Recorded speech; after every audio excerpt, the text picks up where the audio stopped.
Hi, I'm Dave Lorenzo, and this is the Dave Lorenzo Daily. This is our series on sales compensation, and this is episode 3. And in this episode, we're talking about why the sales track in your company needs to pay and compensate people as well as the management track.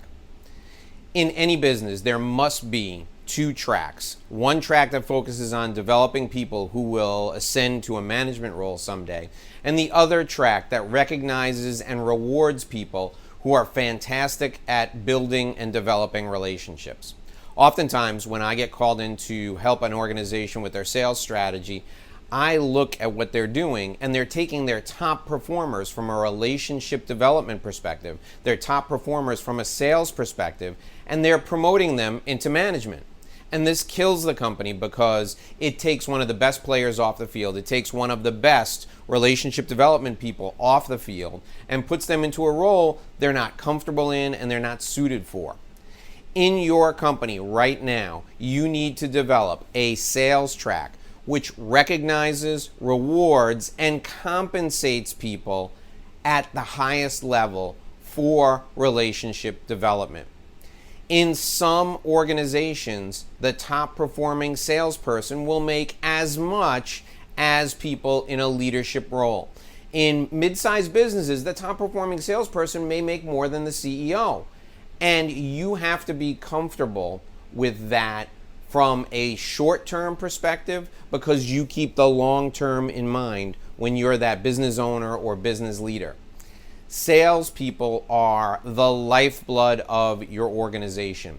Now, when I say you start out with 2 tracks for these people, they enter into the organization as a relationship development person. They enter into the organization as a salesperson, and you recognize them as someone who's incredibly valuable to the company.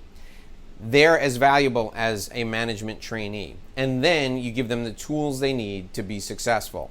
After you do that, all the rewards, all the compensation should be focused on helping them ascend to the highest level in relationship development as possible. What does this mean? It means tracking their performance. It means ranking everyone who's in that role and then publishing those rankings so everyone can see. The entire organization has to have a level of transparency when it comes to sales so that the best salespeople are elevated to the level of superstars or rock stars in the organization. Sales is the lifeblood of business. The salespeople make it happen. You need to track, rank, and publish your sales results so that we recognize and elevate the top performers. You need to take it even a step further than that. Here's how you should use this track, rank, and publish system to help your salespeople become as effective as they possibly can be and to help your organization become one that's focused on business development and to make business development part of the fabric, the culture of your organization. What you should do is this. The top 10% in your sales organization should be put up on a pedestal. They should be recognized and rewarded.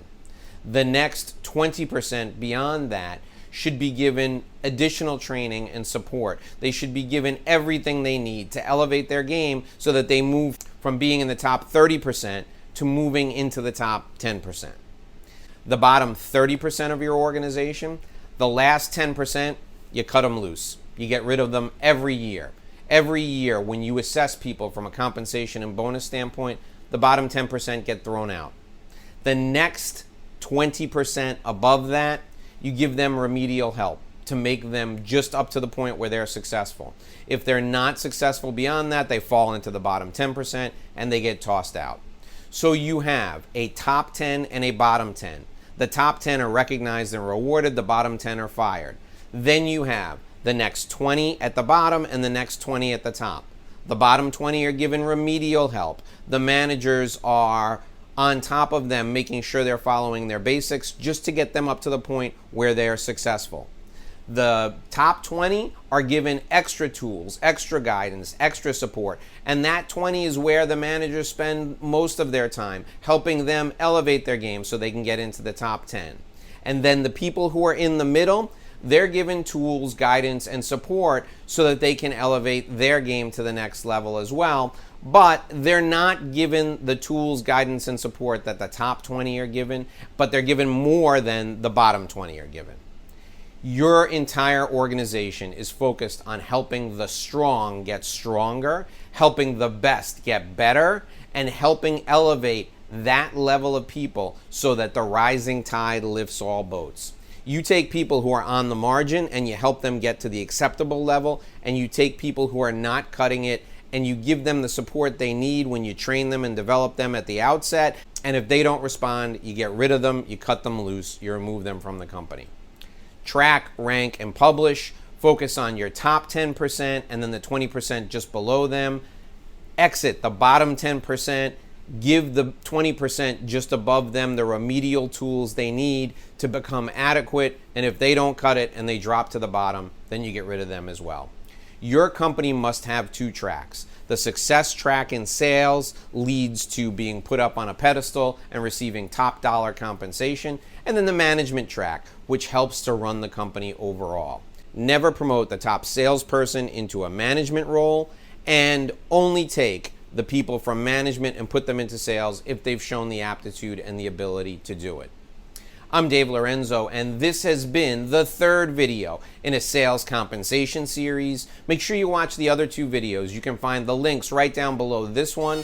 I'm going to be back here again tomorrow for the fourth video in this series, but until then, here's hoping you do this and sell more.